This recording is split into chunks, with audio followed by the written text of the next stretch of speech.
break it down into three. What's up, YouTube? So might break it down into three, might break it down into two. Who knows? It'll be honestly, it might be a game time decision. Who knows? Let's get this ID card out of the way. Please tell me it's not Chili Willy. It is.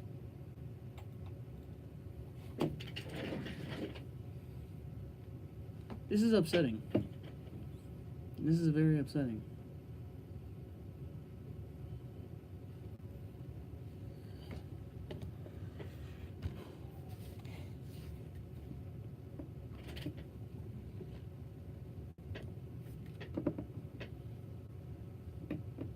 And this is, in fact, Wkcv. This is Wkcv, the voice of Keystone College. Welcome, ladies and gentlemen. Welcome to what else here on a Thursday? Well, I usually say a Thursday night, but today it's a Thursday afternoon. Rare show on a Thursday afternoon, kicking off at 3:30, guys. Yeah, it's Sports Talks here, guys. It's JT checking in with you guys as always. He's checking in, hopping in, giving you guys the latest on sports and everything that's been happening around sports, that's been happening, that's been going on, really. You know where to find me. I'm right here. So, real quick, hey, pretty much a rundown for today's show. Honestly, I might break it up into three-part segments. I break it up into two-part segments, or yeah, two segments that involve one of each, or one subject, pretty much talking about two different sports. Honestly, it'll go as it goes, but the first topic I gotta talk about, guys, it is that time of year for baseball. Yeah, I know, we're gonna start backwards today, gonna start off with baseball. Oh, but important reason, Hall of Fame class has been announced, guys, and honestly, it is probably one of the better classes. A lot more, I guess you could say, modern guys that are now in the class, that are now in the Hall. And really, a lot of the guys that are in it, all of them, unreal accolades, unreal potential. A lot of these guys, they've earned it, really. So, gonna go ahead. Let's start off with the bottom up. Let's start off with the fourth inductee. He start off with the guy who's been on the ballot 6 years. He's honestly probably one of the better starting pitchers. Was in the MLB for 18 years. Here's 270 wins and 153 losses. His 3.68 ERA, guys. I am talking about Mike Mussina. Guys, if you don't know who Mussina was, honestly, he obviously starting pitcher. Or probably one of the better starting pitchers in the American League. He obviously, actually, AL East, I should say, because really he only played for two teams. Played for Baltimore and he played for New York. And honestly, the thing with Moose is that he was really consistent with his strikeouts and everything like that. Usually averaged over 150. Obviously, very good numbers. He got 2,813 strikeouts. His best year, honestly, in my opinion, probably came. I have to go 2003 with the Yankees, 17-8 record. Actually, you know what? Check that. I'm gonna go with 1995 in Baltimore as well. So for me, it's it's a mix between 2003 with the Yankees and 1995 with the Orioles, where he went 19-9, 3.29 ERA, and grabbed, I believe it was 158 strikeouts. And then the 2003 season that I was talking about, he went 17-8, 3.40 ERA, and 195 strikeouts. But really, honestly, the way I'm looking at Mussina, he was definitely one of the better pitchers, obviously, around the American League East, and he definitely did dominate. He was more of a, in my opinion, I think that Mussina was more of a two-starter than he was a one-starter. He was an ace at a couple of points during his career. Former 7-time Gold Glove winner, or 5-time All-Star. Really, one pitch, obviously, Mussina was probably known for his breaking ball and his cutter. Or I shouldn't really say, one pitch. He definitely had both of those pitches going for him. So, yeah, and really, the accolades, he was an All-Star in 1993, All-Star, and Cy Young in, I believe it was 1999, and a Gold Glove of Cy Young, All-Star, and MVP, apparently, in, I believe this was 1994. So, Mussina definitely did a lot of work around the 90s. But really to touch on subject matter that's been touched. Actually, how can I put it? That's been asked by a lot of people and the question is, what team should he don the plaque for? Because usually when you go for MLB, you get a plaque. You get to choose what team you're on or what team you really do. And if I'm Mussina, honestly, as much as I want to see him in a Yankee plaque, honestly, you look at his career and what he's done. Honestly, a lot of his awards and everything, a lot of his Cy Youngs, he's got when he was with he got when he was with Baltimore. And real quick, I believe he was actually second in the Cy Young. So, oh my bad. I just double checking those stats real quick. But no, back to what I was saying about Mussina. He honestly, the way I'm looking at it, I think he should probably go with the Baltimore or Black because again, like I said, that's where he got most of his career stats from. That's where he got most of his accolades. So definitely gonna go ahead. I'm gonna say that Mussina should definitely go for a Baltimore Black. Next up on the ballot, third finishing in the ballot, first year on the ballot, Hall of Fame, Roy Halladay. I mean, what? Honestly, looking at the track record, honestly, Halladay, he did a lot. And especially winding down in his career when he was with the Phillies, he did do a lot with with the Blue Jays. Obviously, one of the more notable games, I think it was back in 2009, 2010, and faced the Reds, and he actually threw a no-hitter in the playoffs, which again, one of the more not common to hear about. Definitely uncommon to hear about. Honestly, they said that that he's not gonna be getting a plaque for his Hall of Fame.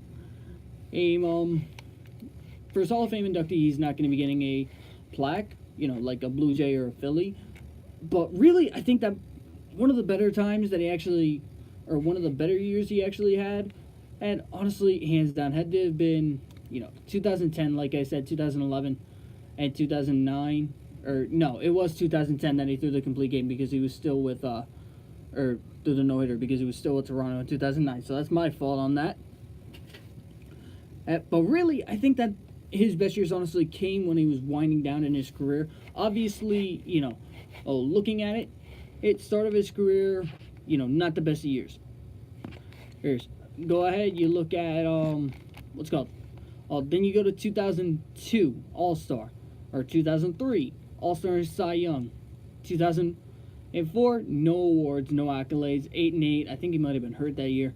2005 All-Star, or 2006 he finished third in the Cy Young voting, and he was an All-Star, or fifth in 2007, All-Star in 2008, 2009. Then he joined Philly, got another Cy Young and an All-Star, and was actually in, I think it was 6th in the MVP voting. And so, got that going for him. And obviously, and Halladay was probably one of the better, was definitely one of the guys to focus on, obviously, even when it came down to, like I said, 2010 to 2013, because that was probably when he was most electric. 2013, he called it in. He called it quits. That's when he retired. Final stats for him: 16 years in the majors, 203. He won 105 losses, so definitely did good there. Averaged a 3.38 ERA. He had about 2,117 strikeouts, so the good doctor did good. And unfortunately, if you guys don't know, Doc Halladay, he did actually pass away in a plane crash. That's not too long ago, so yeah. And then we get into two guys who, honestly, we know where they're going to be getting their plaque for, and honestly, I'll say it. I think that, let's start off with Edgar Martinez. 5-time Silver Slugger, 2-time batting title, 7-time All-Star. Edgar Martinez is probably one of the better guys, from the Seattle Mariners. And really, you look at the teams that he's been on. I mean, he's had A-Rod as a teammate. I mean, had a career 87 to 2004. Honestly, this guy, what can't I say about Edgar Martinez? The guy has over 2,000 hits.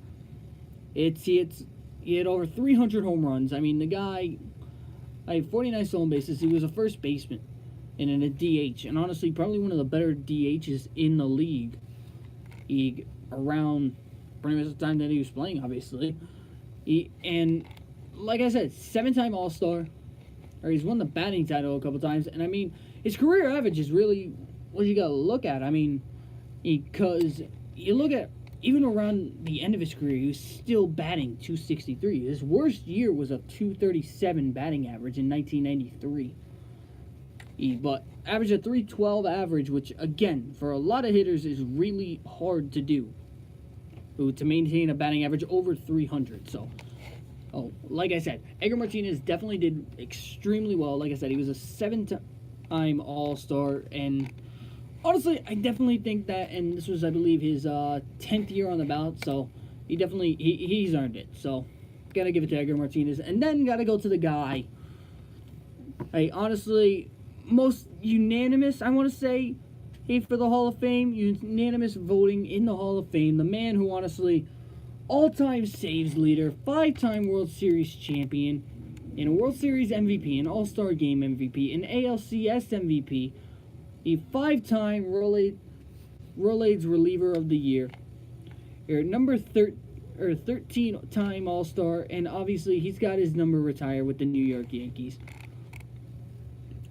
Guys, hands down, 652 in saves. Guy's got a 2.21 ERA. Guys, hands down, we already know who it is. Mariano Rivera, 95 to 2013.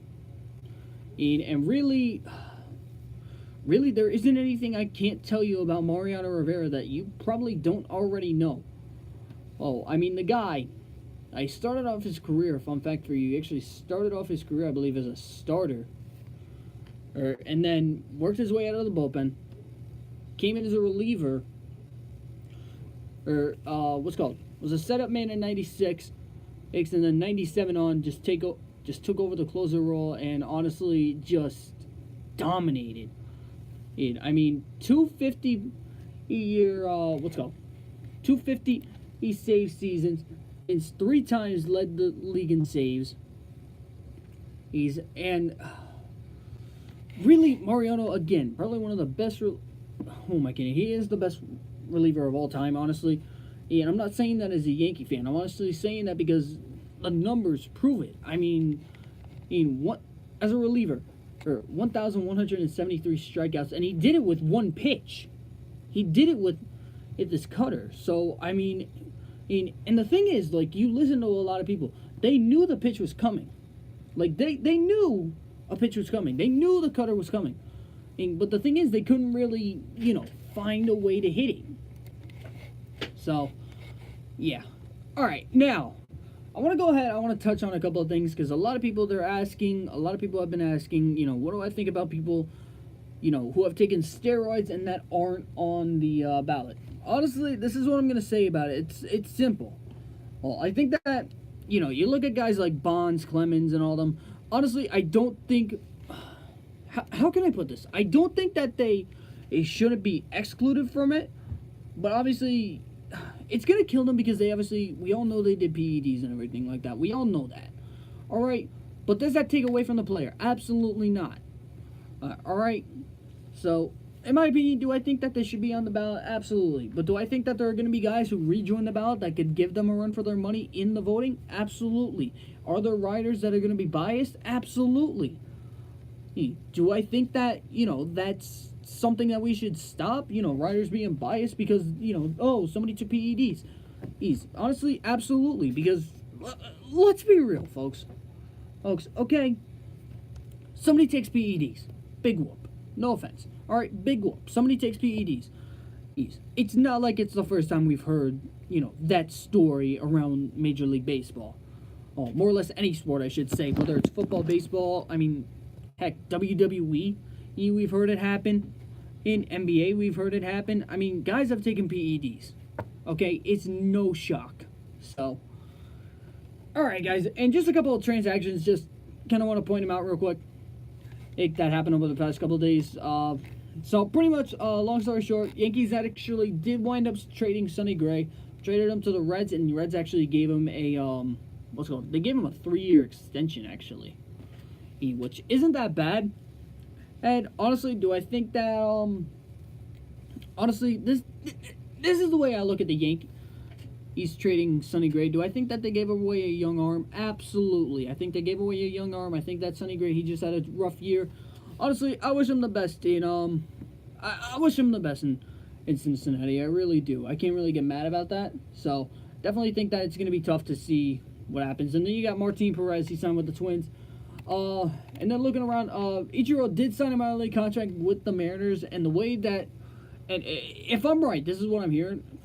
And with Ichiro signing with the Mariners, there's pretty much that minor league contract. He's going to be playing the series. I think it's the 22nd to the 24th. I think Seattle's going to have him play that series in Japan simply because of the fact that, guys, no surprise, Ichiro, guys, this is going to come as a surprise to a lot of people. Ichiro was born in Japan, so yeah, I don't know if that comes to a surprise of anyone. But honestly, I've said stuff on this show that's really come to a surprise of a lot of people, so. Oh, yeah. And a couple of transactions that actually happened today. Cubs signed Brad Brock, kind of gave him a little bit of a bullpen help right there. Strickland to the Mariners, giving them a little bullpen help as well. And one more, A.J. Pollock signed to the Dodgers, 4 years, $55 million. Now, a lot of people, this is another question that's going to be, he asked, everybody's going to be like, oh, does that mean that, the Dodgers are out on, Bryce Harper? Honestly, I'm going to say yes simply because of the fact that, what else can you do now? You just gave A.J. Pollock a 4-year deal. Oh, do you want to go after, if they want to go after, what's it called? If the Dodgers want to go ahead, they want to go after Harper, go for it. But my question is, where are you going to put it? That's the only question I really have about it. So, alright guys, so that pretty much wraps up the baseball segment of this. So I'm gonna go ahead, I'm gonna turn it over to a quick song real quick, and then I'm gonna go over to I'm gonna go over to basketball, and then I'm gonna wrap everything up with football. So yeah, all right guys, so guys, like I said, make sure you keep it locked here, guys. You are listening to WKCV, the voice of Keystone College.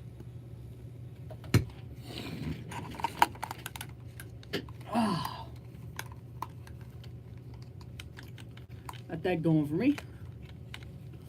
Go ahead, get these headphones on.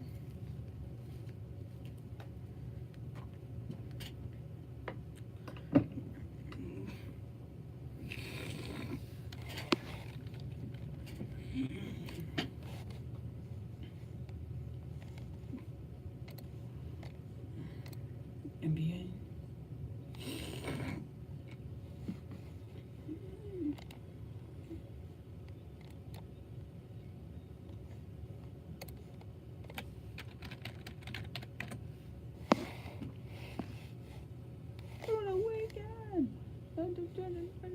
Amen. Oh,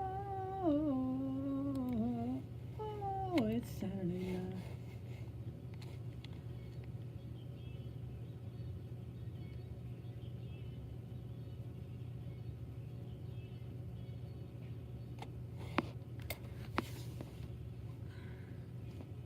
What's up, guys?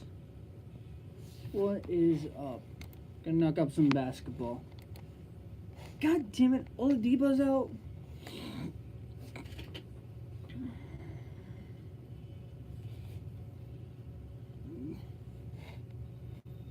How will I feel if Brady wins his 6th ring? I don't care. Honestly, no offense, I don't care. I really won't. Honestly, it's not going to change anything. I know that Patriot fans are just going to turn around. They're just going to be, or what's it called? I shouldn't really say Patriot fans. Some Patriot fans are going to turn around. A lot of Patriot fans, they'll try and troll on everything. And, I know a lot of Patriot fans, I'm not calling anybody out. A couple Patriot fans are, in fact, bandwagoners. This is just going to give them more fire to the field. And really, the way I look at it is this. Think of it like this. Think of it like this, all right? Patriots have 5 rings, right? Patriots have 5 rings. They've gotten all of those rings under Brady. They've gotten all those rings under Brady. So here's my question. What happens when Brady leaves? That's my question. That's all I'm asking. What happens when Brady leaves? I'll touch on that in football. I'll touch on that when I pretty much hit the last segment, all right? But that's all I'm going to say. I'm not going to be mad about it. I mean, we got 6 rings. I mean, first team in NFL to get to 6 rings. Like, he has 6 rings. Great. He also has a hot-ass wife. Hey, you know what I'm saying? Like, hey, he's dating a freaking supermodel. So, oh, again, not too sure. One sec. WKCV, the voice of Keystone College, is back, ladies and gentlemen. Welcome back. As always, guys, welcome back to Sports Talks here on WKCV. And guys, we are gonna go ahead and jump into another topic, guys. I don't know if you guys can tell. It's a lot of fun here around this time of the year. Pretty much, football's winding up. Baseball's still got their Baseball's pretty much still got their, they got their all season going. And basketball, honestly, in mid-effect. I know hockey, I think, has their all-star game coming up, or it's already happened. Nonetheless, as guys, basketball is back. And really, I'm excited for it. I'm excited for the ending of it. And unfortunately, as much as I'm excited for it, I'm expecting. We're all expecting, all right? I think that we all know what's going to happen. But I don't think... How can I put it? I think we all know what's going to happen, but we just don't want it to happen, if that makes sense, right? Hey, like, obviously we know... Okay, let's all put one and one together, all right? Golden State is probably going to win the West, or most likely going to win the West, simply because of the fact that Cousins is back. And I've said this 1,000 times. And unfortunately for us, Golden State's schedule is not...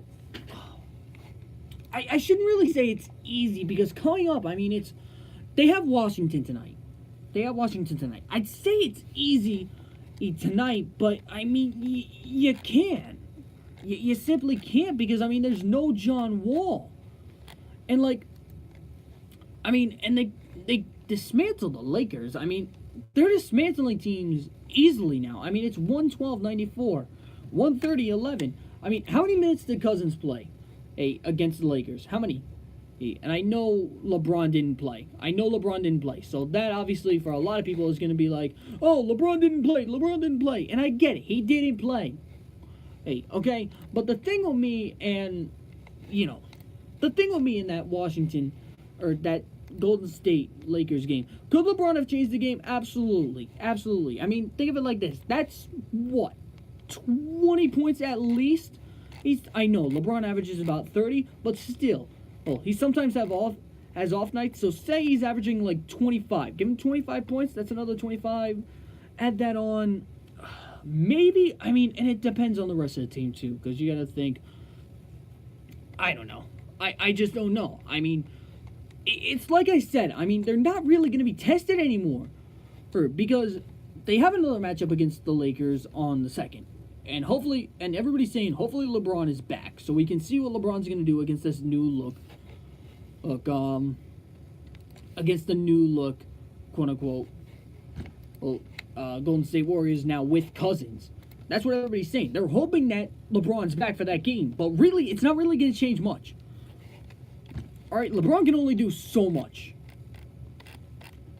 And really, like, the question is, like, which team is going to be able to, turn around and actually do something to help the NBA? And what team could probably stand a chance against them?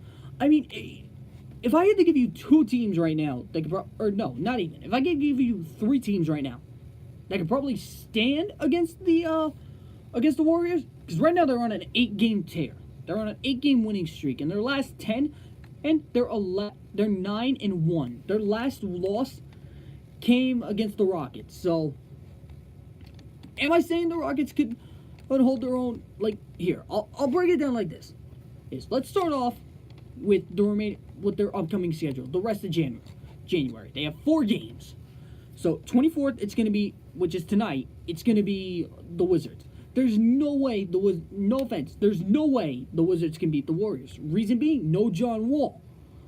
And I don't see, who really on that team is going to be a star enough to, like, help out. I mean, because with the Warriors, it said there's no weakness. Hicks. I mean, they have. Who? And really, it's tough, man. It's tough, even as a sports broadcaster. This is tough, because we don't know what's gonna happen with, each roster. Or you gotta think of who can match up. Like I said, Wall out. And then who else do you have? You have Bradley Beal. Beal can shoot lights out. I'll give him that. Bradley Beal, unbelievable. Markieff Morris, unbelievable. Forward. I mean, Dwight Howard, he's not what he used to be. Superman is not Superman anymore, folks. Otto Porter Jr., same thing. And so I'm sorry. I don't think that, I don't think Washington can hang with them. And then you got Boston. And Boston, I don't think Boston can go with them. Reason being is because I don't know who you would throw Gordon Hayward against. It's like if this was the starting five. Say this was the starting five, right? Say it was Kyrie. I'll say Jaylen Brown.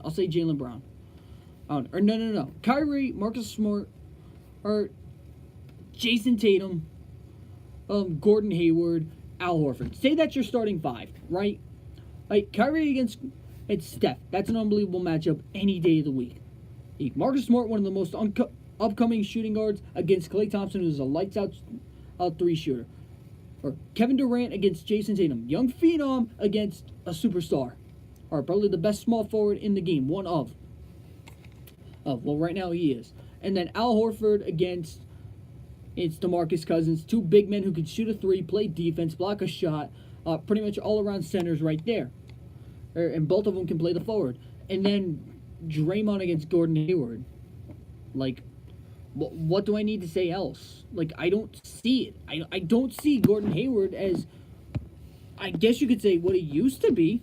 I mean, is he what he used to be? Like, somebody tell me. Is Gordon Hayward what we expect? Because I just don't see it. I'm sorry, guys. I don't see Gordon Hayward as what he used to be with the Jazz. I think ever since he joins the Celtics, obviously, yes, he's, how can I put it? Yes, since he's joined the Celtics, he was hurt all last season. I'll give him that. But really, you look at the Celtics, I mean, points per game, he's going 11 per game, 4.6 rebounds per game, 3.5 assists. Like, I'm sorry. I mean, that's the season, guys. I mean, his career stats, I mean, he's 15-3, he's 15-4-3. So it's like, and that's, points, rebounds, and then assists. So, I mean, it's not the old Gordon Hayward. Could he go probably defensively? Absolutely. But you match him against Draymond, it's unfair. Or give or take, Draymond doesn't take a lot of shots either, but still. And then Indiana is just going to be a bone to pick because there's no Oladipo anymore. He's out for the season. Oladipo's out with ruptured quad tendon. And so I owe it to my girlfriend, and she actually asked me, she was like, isn't that going to be painful? Well, because we actually saw the injury, and I said, no, that's not going to be that big of a deal. Oh, probably just twisted ankle or something. Yeah, it's a ruptured tendon. So, my bad, Oladipo. Oh, and then Philadelphia. I mean, I think that, if I'm looking at it, I think that Philadelphia definitely has a chance. And to, do some damage. Because, I mean, you got Embiid against Cousins, and who Cousins is already praised. Where's Fultz? Fultz, because I know Fultz will definitely be coming off the bench.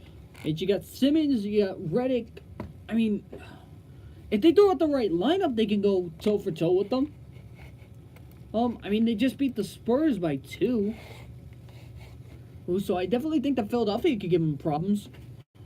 But in terms of teams in general that could give them problems, like, who is going to give them an issue? Like, when it comes down to the playoffs, because obviously when this team gets into the playoffs, it's a different mode, apparently. So, who can go up against them? Honestly, team I got to go with that can go up against them is probably either Philadelphia, simply because of that. And the reason I'm going with these teams is simply because of either their lineup or some different reason. Philadelphia, reason I'm going to go with the 76ers is because, honestly, I think that they have the right amount of guys. I think they have the right amount of talent that can go toe for toe against each of these guys. Like, that's my opinion. I think that they have the right amount of talent to go toe for toe against the Warriors. And then I also got to go with Oklahoma City because we all know Westbrook. We all know what Russell Westbrook, all right? He hates losing to the Warriors because he hates the fact that Durant left them. I mean, you got Steven Adams, who can definitely be a defensive threat to Cousins. And then you got Paul George at the small forward, who's just as good as, in my opinion, I think he's top 5 small forward in the NBA. Hey, Paul George. Honestly, I definitely think that, Paul George can go toe for toe with Durant. And then you just got Clay and Draymond. And Draymond doesn't really shoot that much. He's more there for defense. And then shooting guard for OKC, it's got to be... who's shooting guard for OKC? I think it's, if I'm right... I'm just double checking. Yeah, it's either, because they mix it in. It's either... I think they actually throw Schroeder at shooting guard, if I'm right. Alright, so Schroeder can definitely go against Clay. And then I gotta go with Houston. Because Houston has a lot to prove, and they're going to be a team to honestly wreck this season. So, honestly, like I said, I gotta go with Houston. And real quick, I'm going to say it like this. Don't be surprised if we see an LA Lakers against the Golden State Warriors first round. Because, again, I don't think that this Lakers team... Okay, so they're a game back at the 8th seed, and I know there's a lot of basketball to play, but LeBron's been out. Okay, LeBron has been out. Oh, and I just don't know, man. I really don't. I do think that this team, low as they are, honestly, I think that Los Angeles is definitely going to have a lot on their hands. So I definitely think that the Lakers are definitely going to be a 3 seed come the playoffs. So that's me. All right, guys. So one more time, I'm going to go ahead, switch over the segment. Going to go ahead, and I'm actually going to go turn it over to one song real quick. Then we're going to go ahead, talk about the granddaddy of them all. Going to talk about football, man. Going to be talking about that at Super Bowl. Oh, honestly, it's going to be a good game, guys. Make sure you keep it locked here. Here, I'll let you guys know what I think of what's going to happen in the Super Bowl. Oh, will I give a pick? Who knows? Guys, like I said, got to stay tuned for that, man. And all right, guys, so like I said, turn it over to one song, and I will check back in with you guys in a little bit. What up, guys? What up, Hassan? What up, Coach?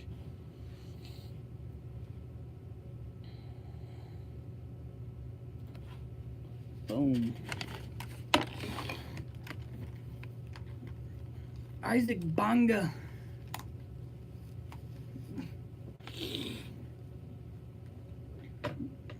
Actually, you know what? I'm going to turn it over to 2 songs because I'm feeling nice today. Gives me a little bit of time.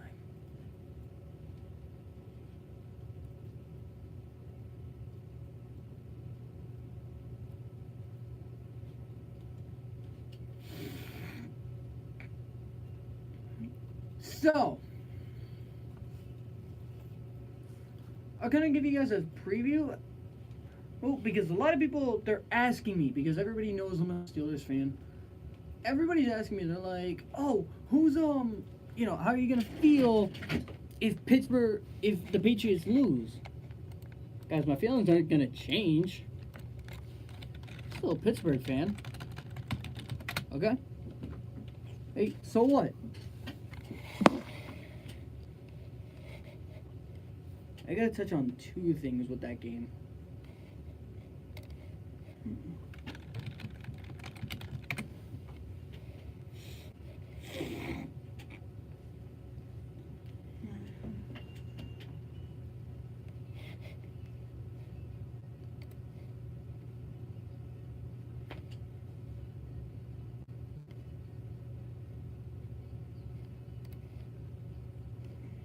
Have they announced the rosters for the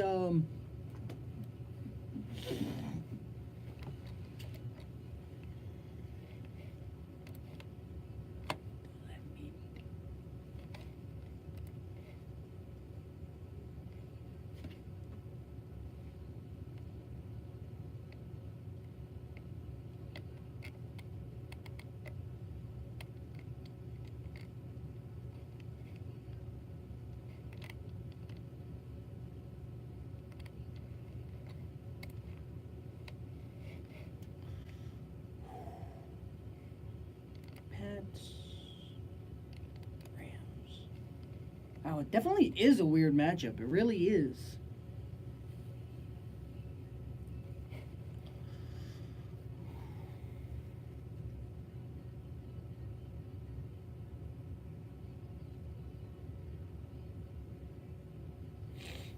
I gotta touch on that stupid rule, don't I?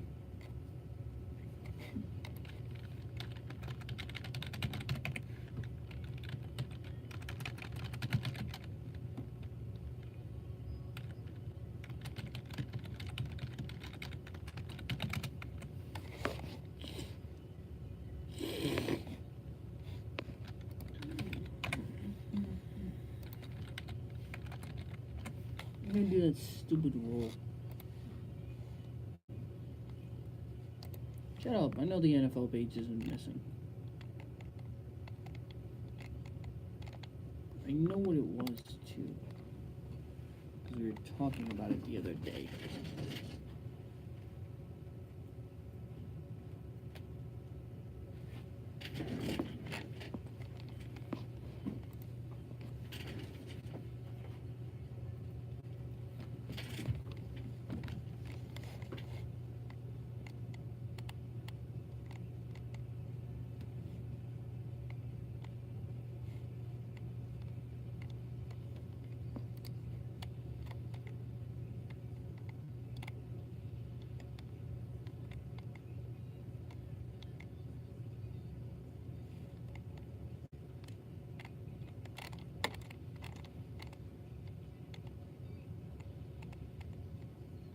Hang on, I'm looking something.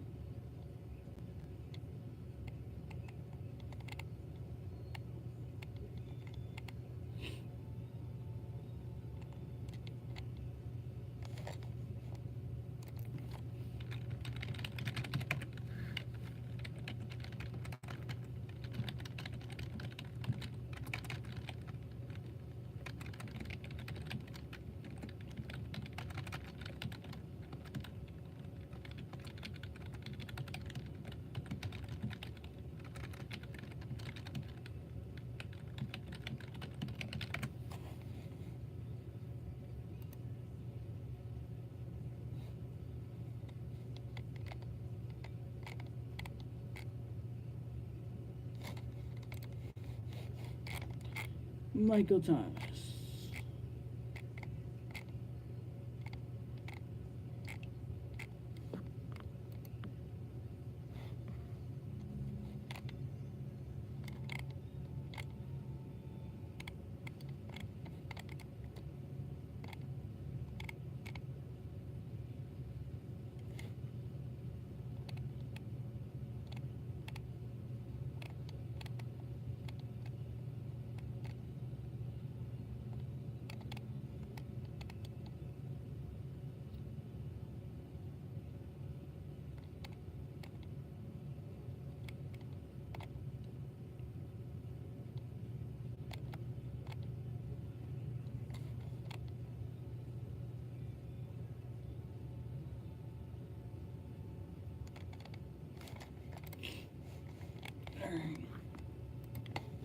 So I know what the rule is.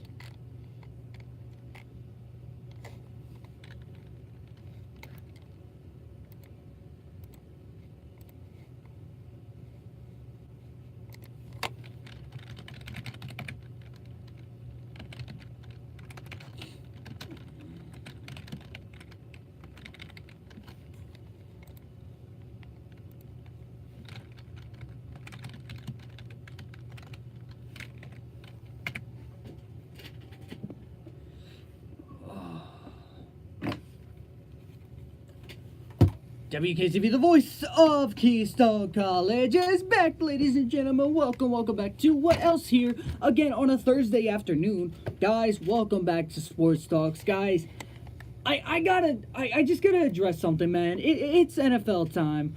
I know a lot of people, they do enjoy, they enjoy, how can I put it? They enjoy me talking about the NFL. You guys enjoy my picks and everything like that. Now, my bad. So real quick, long story short, a lot of people turn around and they're asking me about a certain rule. They're asking me pretty much what I think about how can I put it? They ask me about what I think of how the Saints and Chiefs game went, or not the Saints and Rams game went, and a lot of people, they're asking about that one rule. It's Rule 17, and Michael Thomas actually tweeted about it. Pretty much, it's Rule 17, Section 2, Article 3. And the rule states this, okay? It says if a game is called, pretty much due to, how can I put it? If the game pretty much goes bad, if you want to say, if that makes sense. Yeah, pretty much like, if there's a referee call or something like that, pretty much, however it may call, like if backtracking. If a call was missed, for example, the Saints call on, the pass interference call that should have been called, or the helmet to helmet, whatever you want to call it. If that was to be, looked at, quote unquote, if that was to be looked at, you could have a completely different ball game, and pretty much right now, it's on, right now it's on Goodell, or right now it's on Roger Goodell right now. Pretty much where he can reverse the call and either reschedule the game, and pretty much reschedule the game from either the beginning or the point where the act occurred and everything like that, and pretty much Goodell can pretty much reverse the decision, in other words, and we could get, who knows, a Saints win. But the problem with that is this. Here's the big problem. Here's the big issue. Unfortunately, the time span is not that long.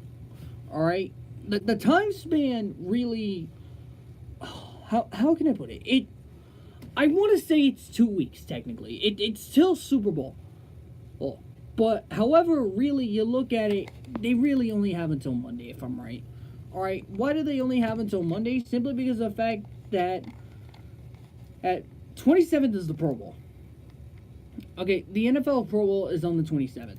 The 28th, man, is pretty much a Monday night game that you could have, obviously. But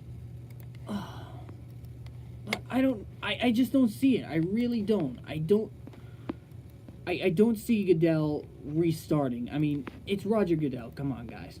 It's Goodell.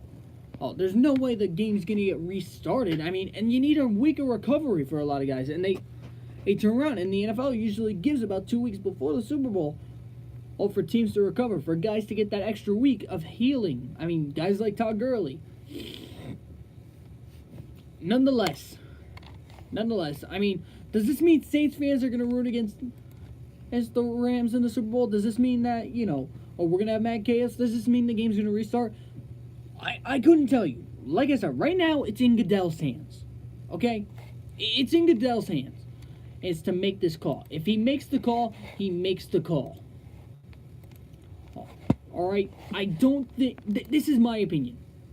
I highly doubt that the game... how can I put it?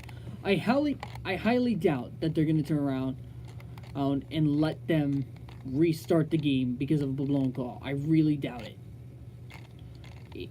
But honestly, we've seen crazier things, and like I said, and whoever wins it could really... and like, I guess you could say there's another... alright, I'll say it. The other way you can really put it is this. This is probably the best way I can think of it. You don't really have a lot of options in terms of it, because a lot of guys, if this rule is to come into effect, you could get a lot of other games that honestly this season could have gotten overturned because of certain calls. I mean, perfect example I can think of right now. And I'm gonna use the Steelers. There's a lot of people are gonna be like, oh, you're gonna use the Steelers. And honestly, I'll even use the Chargers, more or less, because there have been a lot of offsides calls on the Chargers this year that should have been called, but weren't. So, somebody tell me. I mean, look back at that Steelers-Chargers game. Hey, look back at that touchdown to, I believe it was Melvin Gordon. Or when I forget who jumped off sides. I forget who it was. It was the right tackle. Nonetheless, let's think of it like this.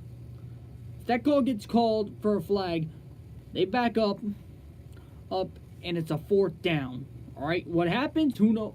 What happens after that? Who knows? But honestly, that would have been a second win. That would have pushed the Steelers over the that would have pushed the Steelers over the Ravens for the playoffs. The Steelers would have been in the playoffs. Like, that's simple. It's really that simple. So so that rule could definitely have been used this season. However, it wasn't. All right. So if he's not going to use it for that, I doubt he's going to use it now. And like I said, he's got to turn around. He's got to contact, all of the guys from the Saints. He's got to contact the guys from the Saints. Or he's got to contact Saints owner. They got to reschedule the game, reschedule the facility. They got to sell the tickets. It's not going to happen. Like, do I think the tickets could go real quick? Absolutely. Do I think that tickets will be sold? Probably not. I mean, it's a hard decision. So, but that's just me, man. That's just me. Now let's go ahead and let's talk about the game itself. Let's talk about the Rams and the Saints. Say the game doesn't get rescheduled. Well, all right. Say the game doesn't get rescheduled, and it probably won't. Sorry, guys. Just looking at it from a realistic standpoint, there's no way it's gonna get rescheduled. Well, so Saint fans, I'm sorry, you kind of gotta drop it. So, looking at it like this, this is what you gotta go up against if you're, if you're Los Angeles, this is what you got to go up against. You got to go with Brady, Edelman, and Hogan, Dorsett, at Gronk. And if you're New England, and this is what you're facing on defense. You're facing Brockers, there's Sue, Donald, Ibukum, Barron, Littleton, and Fowler Jr., or Johnson, Joyner, Talib, Peters, and Sam Shields. Honestly, it's going to be interesting to see. It's going to be interesting to see simply because of the fact that, how can I put it? I think that, I got to think about this one, man. And I think that defense is honestly, I think it's going to be really good in terms of the Rams. Simply because of the fact of who you got on that offensive, more or less defensive line. Because, I mean, you got Trent Brown, Joe Thuney, David Andrews, Shaq Mason, Marcus Cannon. I mean, the Rams, they have 2 of the best tackles and ends on the game. Or in the game, I should say. So, really, look at it like this. Sue will not mind getting to Brady. Sue will not mind tackling Brady. In getting the roughing the passer. Which, by the way, that's another thing. And that's another call. Like, if you're going to look at that Saints game, by the way, if you're going to look at that Saints game and even say, that offsides or whatever it was, if you're going to say that one that should have been overturned, yeah, you should look at the Kansas City game and look at the roughing the passer one. Touched him before he even threw the ball. Like, come on, man. And nonetheless, it's really... And then you got to flip it. You got to look at the... you got to look at the 4-3 defense for the Patriots, and really it's Trey Flowers, Lawrence Guy, Malcolm Brown, Dietrich Weiss, Kyle Van Noy, Eladon Roberts, Dante Hightower, Patrick Chung, Devin McCourty, Stephon Gilmore, or Jonathan Jones and Jason McCourty. And I guess you could say the real question is this: who do you trust? Like, who do you trust on the defense? Like, I definitely do trust the McCourty brothers because obviously they played at Rutgers before, and it's the 2 twins. Like, it's the 2 Rutgers boys going for it. And they got to go up against Brandon Cooks, former Patriot, by the way. So, Cooks is going to be looking for retribution. Robert Woods, Josh Reynolds. Gurley. A lot of people are saying that Gurley's going to be questionable, and you got C.J. Anderson. And it's the backup. But really, I think that both of those guys are going to be interesting to see coming out of the backfield. Well, simply because of the fact that, Gurley didn't really do much, but apparently, this is what I heard. because a lot of people love to make accusations. And apparently, Gurley was hurt. This is what I'm hearing. Okay, apparently Gurley was hurt. That's why he apparently didn't play the second half against New Orleans or whatever it was. And that's why he was doing so poorly. Is it an excuse? Maybe. Do I think C.J. Anderson is an amazing backup? Absolutely. So, really, the question is this. Does Gurley play the entire game? Absolutely. It's the Super Bowl. Why wouldn't Gurley play the entire Super Bowl? Oh, so, that's your first question. Second question is, why in the world would we focus on just Gurley? Turn around, you think of it like this. C.J. Anderson had an amazing game last week against the Saints. All right, he had an unbelievable game. And the Saints defense turned around and they held, I think it was Zeke. I can't speak today, man. They held Zeke to like 48 yards. So, really, when this Rams team wants to run, they can run. So, but that's just me. Now, a lot of people are asking me, who do I think is going to win? And what do I think as a Steelers fan?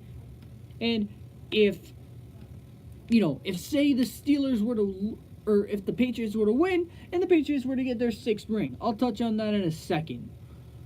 This is what I think. Okay? I think the Patriots can win. I also think the Rams can win. The line is at 2.5. Right now, you look at the score, you look at ESPN. ESPN is torn between the game. All right, it's like a 59, I think it was like 52, 47, 48? I don't know. It's like 52, 48. It's something like that. It's a weird number. All right? Hey, and they're favoring the Rams. However, you look at a couple others, it's mixed. Because the score, I know, has 2.5 on the line for the Patriots. This is my question, though. Is this really the Patriots' year? Do they bounce back against what happened, last year with the Eagles? Or is it a repeat? I mean, I think that the Rams can definitely go toe-to-toe with the Patriots. And I mean, the Patriots, and a lot of people are going to turn around, they're going to be like, oh, they're wearing the white jerseys. That's going to matter. That's going to matter. They haven't really lost with the white jerseys in the Super Bowl.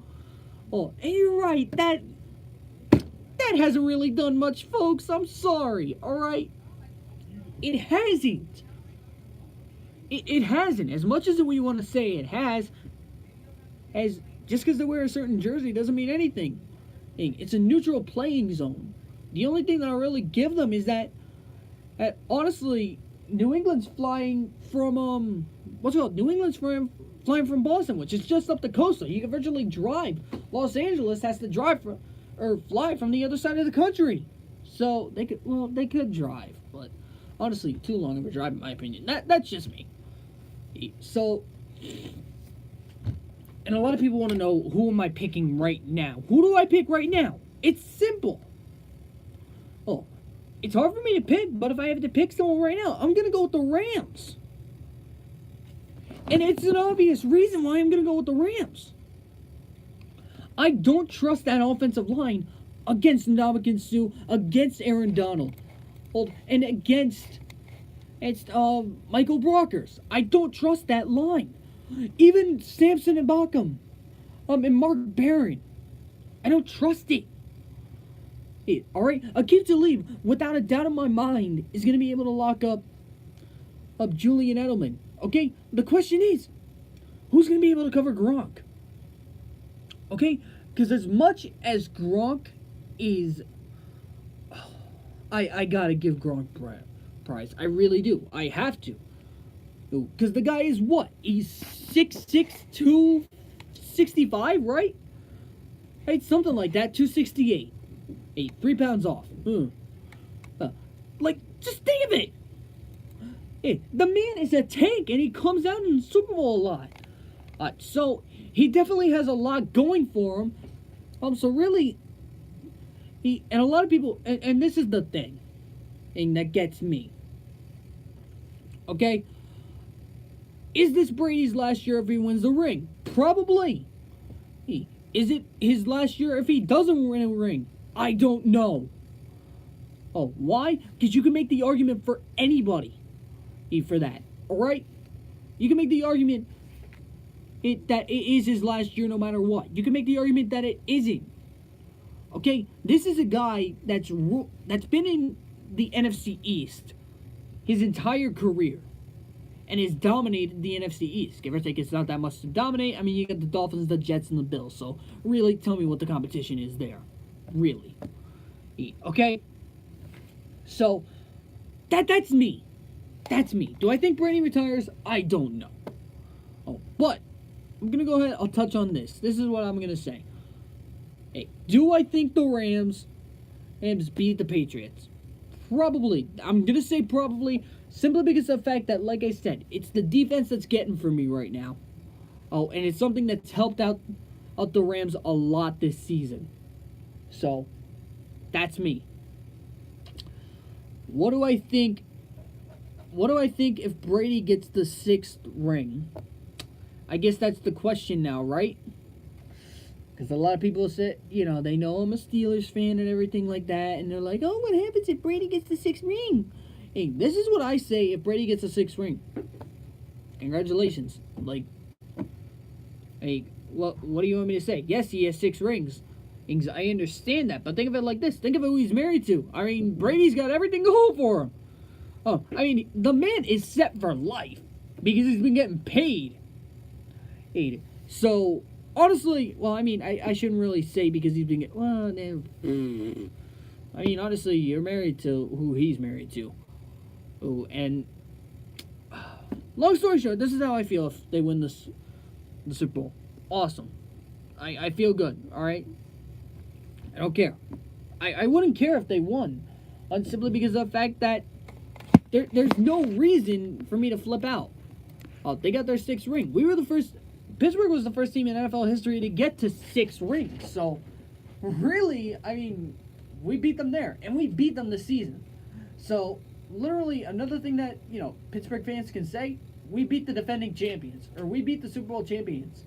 So, and really, that was kind of, honestly, let's be real, that was kind of Pittsburgh's goal this year. So, yeah. But, again, that's just me, man. That's just me. Yeah, that's my opinion. So, honestly, next week I definitely will have a pick for you. I definitely will. Oh, no doubt in my mind that I won't. Oh, but this week, like, if you ask me right now, I'm going to go with the Rams simply because of the defense and everything like that. So, honestly, who knows? Could it change because of because of a reverse decision? I don't know.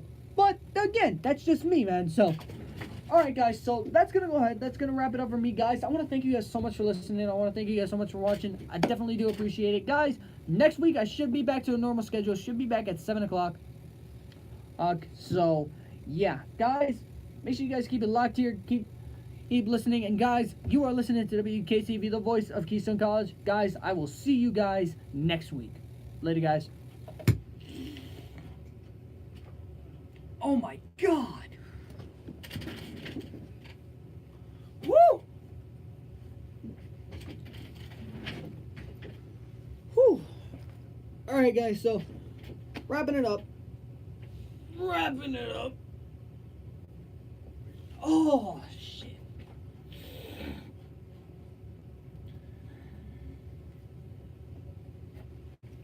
Alright, guys, I'm gonna go ahead. I'm gonna shut off Facebook and YouTube.